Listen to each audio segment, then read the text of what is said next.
Habari za wakati huu, ni imani yangu ni wazima. Mimi naitwa Abisai Steven Jr. Ni mkuu wa idara ya michezo EFM na TVE, lakini pia ni msaidizi wa mkurugenzi wa vipindi na maudhui hapa EFM.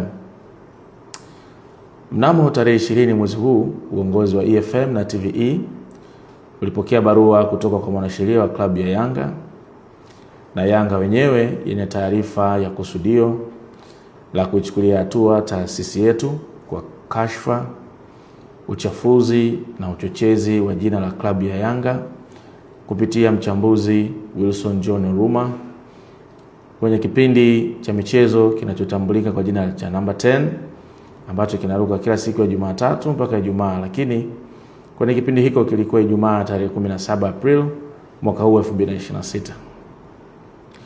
Kutokana na tuhuma hizo, niweke wazi tu kwamba EFM na TVE haina utaratibu wa kurusha aina ya maudhui yaliyokosa utafiti wa kina usio na mizania na ushahidi halisi.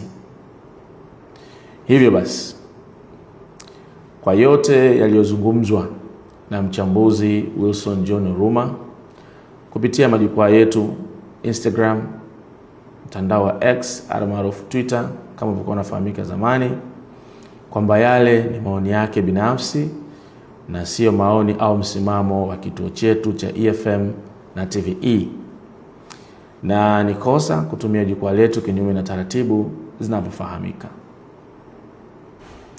Mpaka sasa hatua mbalimbali zimeshachukuliwa, ikiwemo kushusha au kufuta maudhui yote yaliyochapishwa kwenye majukwaa yetu mbalimbali, pamoja na kumtaka mhusika kuomba radhi kupitia majukwaa hayo, lakini mhusika Bwana Wilson John Oruma, mchambuzi, hakuwa tayari kufanya hivyo, kwa msimamo kwamba yuko tayari kwenda mahakamani kwa utetezi wake zaidi.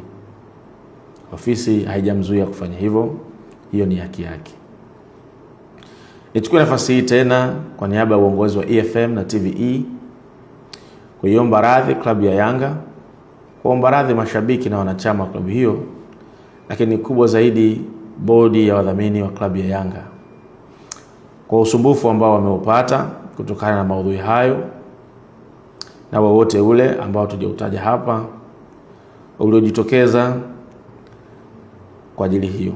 Lakini kubwa zaidi, uongozi wa EFM na TVE unaahidi kutoa ushirikiano katika kutoa taarifa zenye weledi na mizania kimaudhui kama ilivyo kawaida yetu, ili kuendeleza soka la Tanzania. Asante sana.